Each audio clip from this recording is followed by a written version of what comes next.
Hidup kita di dunia ini begitu singkat, saudara, dan kematian itu adalah hal yang pasti. Yang menjadi pertanyaannya adalah bagaimana setelah kematian? Pada umumnya manusia yang hidup di dunia ini, saudara, menghabiskan begitu banyak pikiran, energi, dan waktu untuk mengerjakan hal-hal yang berhubungan dengan kehidupan di dunia ini. Padahal hidup ini begitu singkat, dan setelah kematian kita akan masuk kepada kekekalan. Bagaimana persiapan kita untuk kekekalan? Kalau hidup kita di dunia ini begitu singkat, dan setelah itu kita akan masuk kepada kekekalan, seberapa banyak waktu, pikiran, dan energi yang saudara pergunakan untuk mempersiapkan kekekalan, saudara? Jangan sampai kehidupan yang singkat di dunia ini membuat kita akan menyesal di kekekalan nanti. Dalam video ini, saudara, kita akan belajar hal-hal atau peristiwa-peristiwa yang akan terjadi setelah kematian, yaitu di kekekalan. Mari dengarkan terus renungan ini, saudara. Puji Tuhan, saudara, bertemu kembali di channel Renungan Harian RPG, Renungan Penyejuk Jiwa. Channel Renungan Harian yang dibuat secara ekspositori, artinya alkitabiah, sistematis, dan gampang untuk dipahami.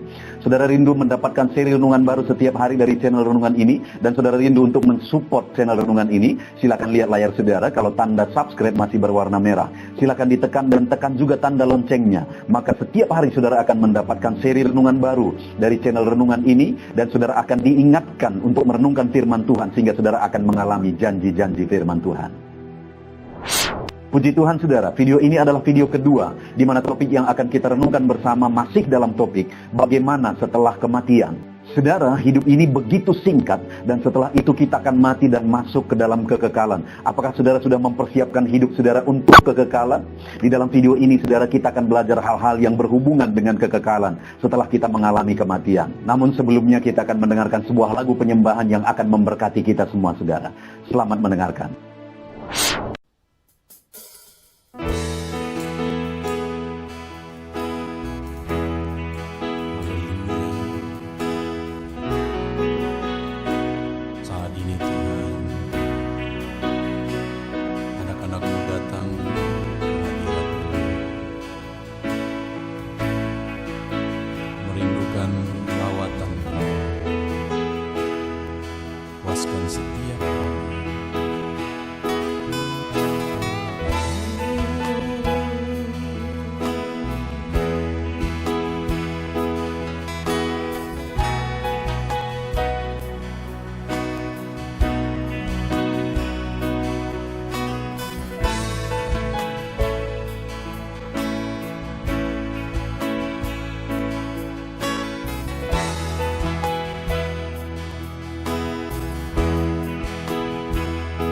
Setiap kami berkumpul, naikkan pujian dan penyembahan di atas mezbah-Mu, di atas mezbah-Mu. Di sini kami berkumpul, segenap hati, segenap jiwa, rindu hadirat-Mu. Haus surapan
kami haus Engkau Bapa. Hanya Engkau yang sanggup memuaskan kami. Puaskan setiap hati kami Tuhan. Di sini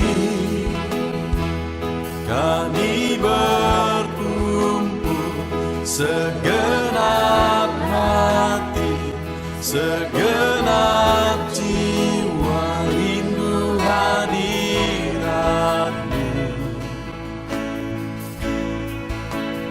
Haus urapan-Mu,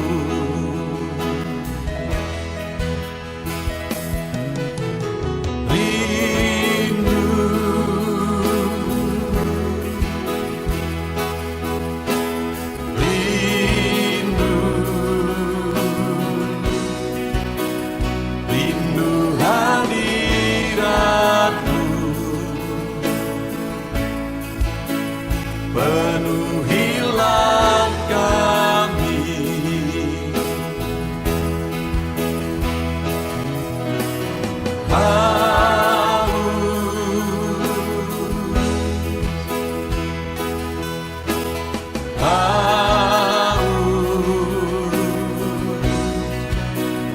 Haus urapan-Mu,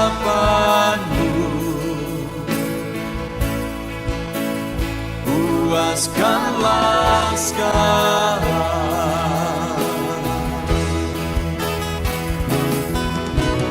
Rindu,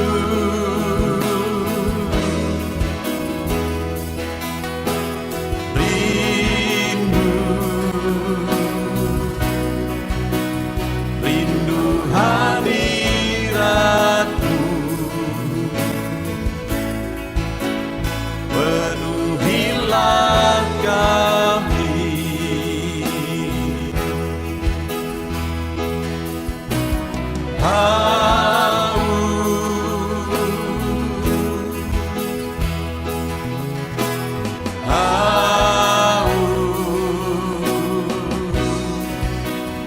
Haus urapan-Mu, puaskanlah sekarang.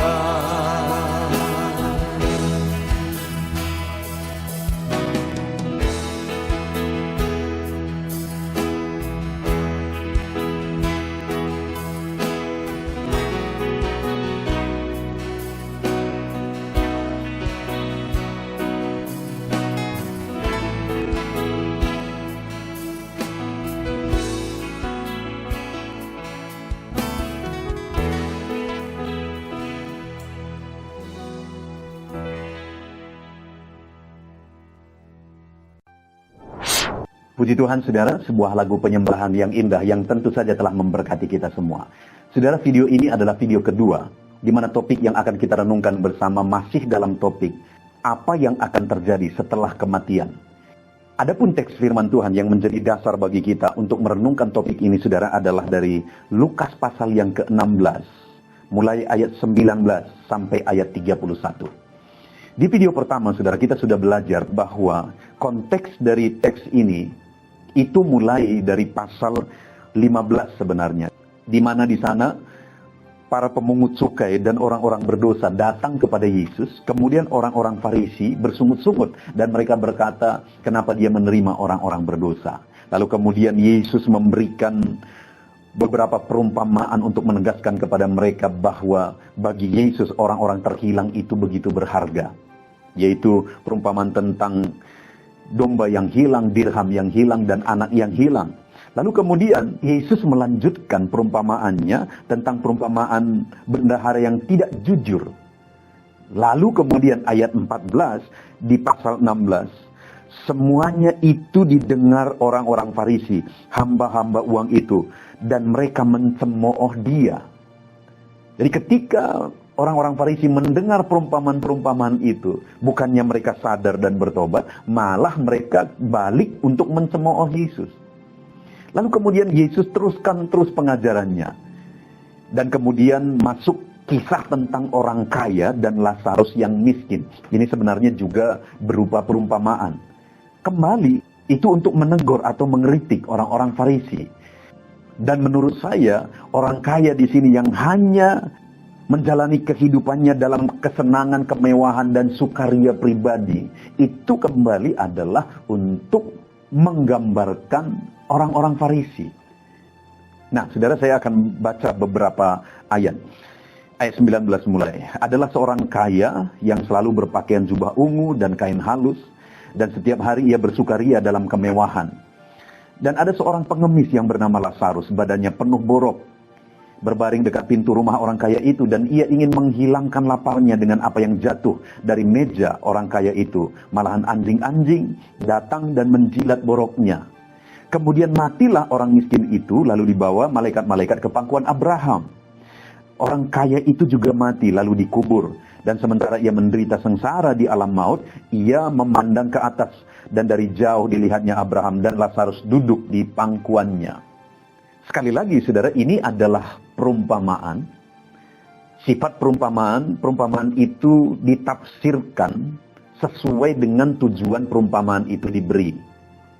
Perumpamaan itu tidak boleh ditafsirkan detail-detail, tetapi hal-hal yang ditafsirkan itu adalah hal-hal yang sesuai dengan tujuan perumpamaan itu diberi.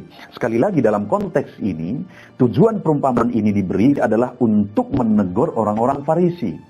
Dan orang kaya di sini yang egois itu tadi, saudara, yang hanya menjalani kehidupannya dalam kemewahan dan sukaria tanpa peduli kepada Lazarus, tetangganya itu menggambarkan orang-orang Farisi yang menjalani kehidupan sebagai hamba uang dan egois itu. Dan kemudian hal-hal yang saya ingin kita lihat di sini yang masih berkaitan dengan itu, saudara. Yang pertama, ditegaskan bahwa orang kaya itu mati, orang miskin itu juga mati.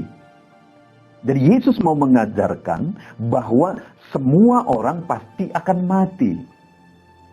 Sekalipun status sosialnya begitu nyaman, dalam kemewahan, bersukaria, mereka mati. Orang miskin itu mati dan mereka pun mati. Artinya semua orang pasti akan mati.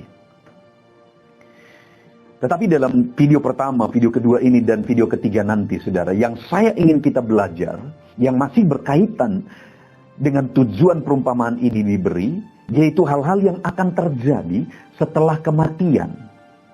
Dan di video pertama kita sudah belajar, saudara, bahwa dikatakan ketika orang kaya itu mati dan yang miskin itu juga mati, dan kemudian orang miskin itu dibawa ke pangkuan Abraham, dan orang kaya itu juga mati dan dikuburkan. Lalu kemudian dikatakan di ayat 26, Yesus menjelaskan bahwa dari kedua tempat itu, di mana orang miskin itu berada, yaitu pangkuan Abraham, dan orang kaya itu berada, kedua tempat itu terpisah, dan dikatakan bahwa orang yang dari sini tidak bisa keluar dan ke sana, orang yang dari sini juga tidak bisa keluar dan ke sana. Artinya apa, saudara? Setelah kematian, maka ada dua tempat yang menantikan. Pangkuan Abraham, yang sekali lagi sebenarnya bagi orang Yahudi itu gambaran sorga. Dan kemudian satu tempat yang lain, di mana di sana ada penderitaan, itu yang akan kita belajar dalam video ini. Dan orang yang sudah masuk kedua tempat ini tidak akan bisa keluar dari sana sampai selama-lamanya. Dan masuknya mereka ke sana, saudara, itu ditentukan cara hidup di dunia ini. Itu yang ada di ayat 25. Ketika Abraham berkata, ingatlah bahwa engkau telah menerima segala yang baik sewaktu kamu hidup, sedangkan Lazarus segala yang buruk. Artinya apa? Selama hidupmu engkau sudah berkelimpahan, engkau sudah menerima segala yang baik. Lazarus tetanggamu yang makan remah-remah dari mejamu itu menerima satu hal yang sangat buruk, tetapi kamu tidak peduli. Dan sekali lagi, dalam video pertama saya menjelaskan bahwa di dalam keseluruhan Alkitab, iman dan perbuatan itu satu kesatuan. Ketika diajarkan tentang iman, maka perbuatan tidak bisa dipisahkan di sana. Ketika diajarkan tentang perbuatan, maka iman juga tidak bisa dipisahkan ke sana. Artinya yang mau diajarkan Tuhan Yesus di sini adalah bahwa perjalanan hidup dalam iman dan perbuatan itu menentukan kemana manusia akan masuk dari kedua tempat ini. Dan kalau sudah masuk ke sana, tidak akan bisa keluar sampai selama-lamanya. Itu sebabnya, saudara, Mari kita sadari betul bahwa hidup kita hanya sementara, begitu singkat, tidak terasa. Baru semalam rasanya, saudara, masa kecil saya. Tetapi saat ini saya sudah masuk kepada umur kepala 4, saudara. Saya tidak tahu berapa umur saudara, tapi sekali lagi saya percaya, saudara juga setuju, hidup ini begitu singkat. Hanya sementara. Lalu kemudian setelah ini selesai, dan kita mati, karena semua orang pasti akan mati, maka ada 2 tempat yang menanti, kalau kita sudah masuk ke sana, tidak akan bisa keluar sampai selama-lamanya. Dan sekali lagi, cara kita menjalani kehidupan di dunia ini, itu menentukan kita masuk kemana. Artinya, saudara, jangan sampai cara kita hidup di dunia ini membuat kita masuk ke tempat yang salah. Itu sebabnya jalanilah kehidupan dengan benar dalam iman dan perbuatan kita selama kita hidup di dunia ini. Dan di video ini, saudara, hal yang saya mau kita belajar dan renungkan bersama adalah suasana dari kedua tempat itu. Nah, kita akan lihat bersama, saudara. Ayat 22 mulai, saya akan bacakan kepada saudara. Kemudian matilah orang miskin itu, lalu dibawa oleh malaikat ke pangkuan Abraham. Orang kaya itu juga mati, lalu dikubur. Dan sementara ia menderita sengsara di alam maut, ia memandang ke atas, dan dari jauh dilihatnya Abraham dan Lazarus duduk di pangkuannya. Lalu ia berseru, katanya, Bapak Abraham, kasihanilah aku, suruhlah Lazarus supaya ia mencelupkan ujung jarinya ke dalam air dan menyejukkan lidahku, sebab aku sangat kesakitan dalam nyala api ini. Lihat, saudara, ayat 25, tetapi Abraham berkata, anak, ingatlah bahwa engkau telah menerima segala yang baik sewaktu hidupmu, sedangkan Lazarus segala yang buruk. Sekarang ia mendapat hiburan dan engkau sangat menderita. Jadi, saudara, kedua tempat itu tadi suasananya berbeda. Di mana dikatakan Lazarus yang miskin itu mati dan dibawa malaikat ke pangkuan Abraham, di mana di sana dia mendapatkan hiburan, di sana dia mengalami suasana yang indah. Sedangkan orang kaya itu juga mati dan dia sangat menderita. Bahkan orang kaya itu berkata, sebab aku sangat kesakitan dalam nyala api ini. Orang kaya itu masuk ke tempat di mana suasananya di sana dia sangat menderita. Dan dia menggambarkan dia sangat kesakitan dalam nyala api. Itu tentu saja menggambarkan neraka, saudara. Sampai dikatakan di sini, orang kaya itu berkata, suruh Lazarus mencelupkan ujung jarinya supaya ia menyejukkan lidahku. Karena begitu sakitnya dan menderitanya dia di dalam nyala api itu. Bayangkan, saudara, kalau ujung jari masuk ke dalam air dan ditarik, tentu saja kalau itu menyejukkan lidahnya, paling 1 tetes. Kalau saudara sedang haus, kemudian saudara dikasih 1 tetes air, apakah saudara akan merasa tertolong dalam kehausan saudara? Mungkin saudara malah akan marah, kenapa hanya setetes dikasih, saudara. Saya ingat dulu, saudara, waktu saya masih kecil, kelas 4 SD, saya mengalami satu musibah dan kemudian saya harus dioperasi besar. Saya masuk rumah sakit, dioperasi, dan teknologi pada waktu itu di rumah sakit belum seperti sekarang. Alat-alat medis belum seperti sekarang, saudara. Dan waktu itu saya tidak ingat persis, tetapi setelah saya selesai operasi lama, saya tidak diizinkan untuk minum. Karena memang usus saya bermasalah waktu itu, saudara. Tetapi saya ingat, saudara, setelah selesai operasi, berhari-hari saya menjerit, saya berteriak-teriak, saya menangis, saya meminta air karena saya merasa begitu haus. Dan kemudian, saudara, waktu saya kehausan, ibu saya dan nenek saya bertanya kepada dokter, apakah saya bisa minum air? Dokter berkata tidak bisa. Bisa pun paling dibasahi bibirnya. Lalu kemudian waktu itu, ibu saya dan nenek saya ambil air di gelas, lalu kemudian mereka celupkan kain ke gelas itu, saudara, dan mereka membasahi bibir saya. Tetapi waktu itu saya marah, dan kemudian saya tarik gelas itu, dan hampir saja saya minum air itu, saudara, yang sebenarnya begitu berbahaya saya minum pada waktu itu. Kenapa saya marah, saudara? Karena benar-benar saya tidak merasakan tertolong saat ditetesi ke bibir saya dan lidah saya. Tetapi lihat di sini, Orang kaya yang masuk ke tempat penderitaan itu, saudara, dia berkata, suruh Lazarus mencelupkan ujung jarinya untuk menyejukkan lidahku. Artinya apa? Begitu menderitanya dia di sana, saudara, sampai setetes air pun dia berpikir itu akan sangat menolong dia. Begitu menderitanya, saudara, dia berada di sana. Begitu sengsaranya, dia ada di sana. Dia menjerit-jerit. Dan sekali lagi, saudara, ayat 26 tadi dikatakan bahwa dia ada di sana dan tidak akan bisa keluar sampai kapanpun dari sana. Dan dia akan menderita di sana sampai selama-lamanya. Bayangkan, saudara, betapa menderitanya dia ada di sana.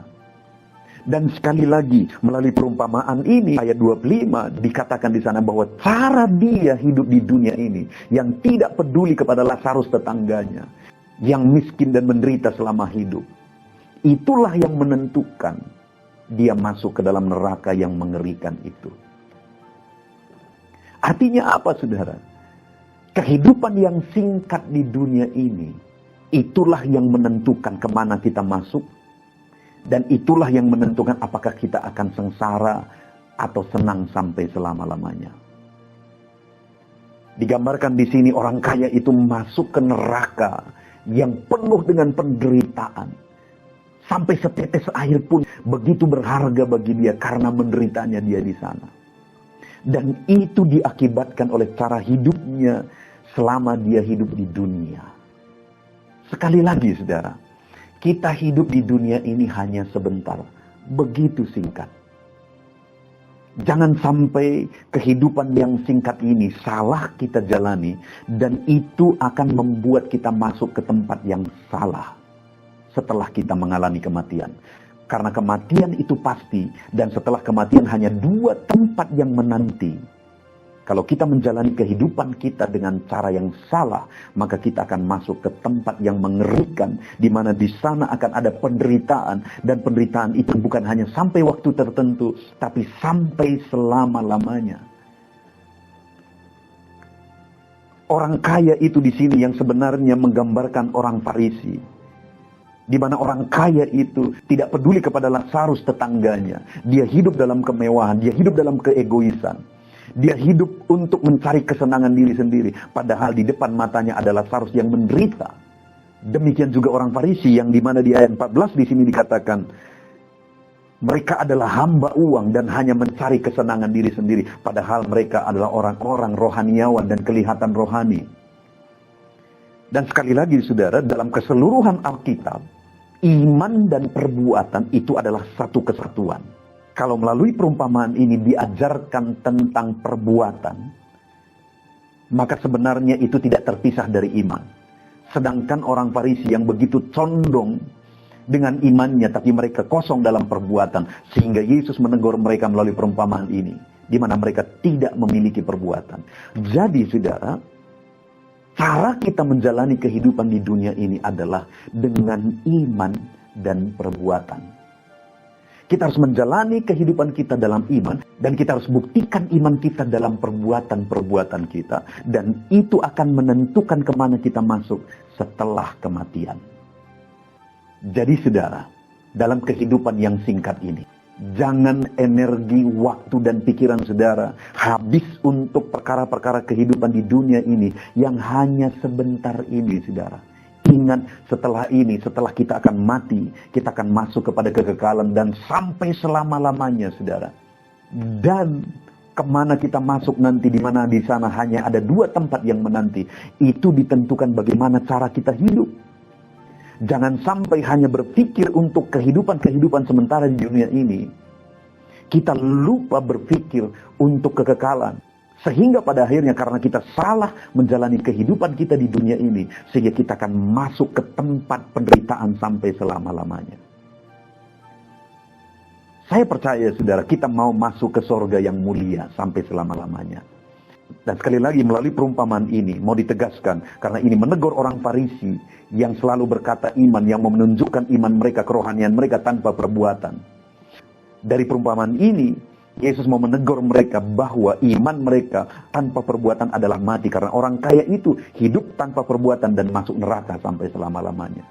Kalau demikian saudara, mari kita jalani kehidupan kita dalam iman dan perbuatan. Gunakan pikiran, energi, dan waktu saudara untuk mempersiapkan iman yang disertai perbuatan kita saudara. Jalani hidup kita dalam iman dan perbuatan-perbuatan kita. Pastikan saudara, di dunia ini saudara menjalani hidup saudara dalam iman dan perbuatan dalam Yesus Kristus Sang Juru Selamat. Supaya nanti saat kematian tiba, kita akan masuk ke dalam sorga yang mulia. Karena sekali lagi, kalau saudara masuk ke dalam neraka, di mana di sana orang kaya itu berkata, aku sangat kesakitan dalam nyala api ini. Dan kemudian Abraham juga berkata, engkau sangat menderita. Jangan sampai cara kehidupan yang salah di dunia ini membuat kita sangat menderita sampai selama-lamanya. Jadi saudara, di akhir video kedua ini saya mau menegaskan, mari kita jalani kehidupan kita dalam iman dan perbuatan yang benar dalam Yesus Kristus. Kenapa saudara? Karena hidup ini begitu singkat, hanya sementara. Lalu kemudian semua kita pasti akan mati. Dan setelah kematian hanya 2 tempat yang menantikan kita. Dan kalau kita sudah masuk ke sana, saudara, kita tidak akan pernah bisa keluar dari sana. Karena ayat 26 tadi dikatakan, dari sini tidak bisa menyeberang ke sini, dari sini tidak bisa menyeberang ke sini. Dan kemudian hal yang lebih penting lagi yang perlu kita sadari, saudara, bahwa suasana dari kedua tempat ini begitu berbeda. Di sini penuh dengan penderitaan. Orang-orang yang masuk ke dalam akan sangat kesakitan dengan nyala api. Sampai orang kaya yang masuk ke sana 1 tetes air saja begitu menolong bagi dia. Kenapa saudara? Karena begitu menderitanya di sana. Itu yang digambarkan melalui perumpamaan ini. Sedangkan di sini pangkuan Abraham, suasana sorga, suasana keindahan, suasana penuh kehormatan. Mari kita persiapkan hidup kita saudara. Jalani hidup kita dalam iman dan perbuatan yang benar. Sehingga kelak kita akan masuk ke sorga yang mulia. Karena semua kita pasti akan mati. Dan sorga menanti kita yang hidup dalam iman dan perbuatan. Dan neraka menanti orang yang hanya memikirkan kepuasan daging, hawa nafsu. Menjadi hamba uang seperti orang Farisi. Puji Tuhan saudara. Mari kita jalani kehidupan kita dalam iman dan perbuatan. Kita bersyukur buat firman Tuhan ini. Mari kita sama-sama berdoa. Terima kasih Bapa di sorga. Saat ini kami kembali bersyukur ya Tuhan. Di dalam video kedua ini kami sudah belajar bahwa suasana sorga begitu indah, suasana neraka begitu mengerikan, penuh dengan penderitaan. Dan cara kehidupan kami di dunia ini sangat menentukan apakah kami akan ke sorga atau ke neraka. Maka kami mau menggunakan waktu kehidupan kami untuk hidup dalam iman dan perbuatan yang benar ya Tuhan. Terima kasih Bapak, kami bersyukur buat firman-Mu. Kami mau menjadi pelaku-pelaku firman Tuhan. Dalam nama Tuhan Yesus Kristus kami berdoa. Amin. Puji Tuhan saudara. Tentunya renungan penyejuk jiwa hari ini sudah menjadi berkat bagi setiap saudara yang menyaksikan. Mari kita terapkan firman Tuhan dan raih janji firman Tuhan dalam kehidupan kita sehari-hari. Dan jangan lupa saudara, perkembangan channel ini tidak terlepas dari partisipasi saudara untuk mensubscribe, like, mengkomen, dan men-share kepada lebih banyak orang. Terima kasih buat partisipasi saudara. Tuhan Yesus memberkati.